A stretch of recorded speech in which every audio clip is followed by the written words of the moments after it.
story today is from Luke chapter 8, and it's about there's two things that happen in this story. When Jesus returned, a crowd welcomed him, for they were all expecting him. Then a man named Jairus, the ruler of the synagogue, came and fell at Jesus' feet, pleading with him to come to his house, because his only daughter, a girl of about 12, was dying. As Jesus was on his way, the crowds almost crushed him, and a woman was there who'd been subject to bleeding for 12 years, but no one could heal her. She came up behind him and touched the edge of his cloak, and immediately her bleeding stopped. "Who touched me?" Jesus said. But when they all denied it, Peter said, "Master, the people are crowding and pressing against you."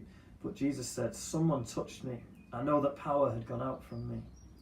Then the woman, seeing she couldn't go unnoticed, came trembling and fell at his feet. In the presence of all the people, she told him why she had touched him and how she'd been instantly healed.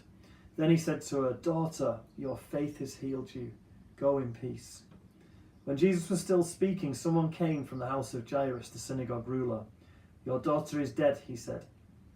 "Don't bother the teacher anymore." Hearing this, Jesus said to Jairus, "Don't be afraid. Just believe and she will be healed." When he arrived at the house of Jairus, he did not let anyone go in with him except Peter, John and James, and the child's father and mother. Meanwhile, all people were wailing and mourning for her. "Stop wailing," Jesus said. "She's not dead, but asleep." They laughed at him, knowing that she was dead. But he took her by the hand and said, "My child, get up." Her spirit returned, and at once she stood up. Jesus told them to give her something to eat. Her parents were astonished. Let's pray today that people would be astonished by what God is about to do among us.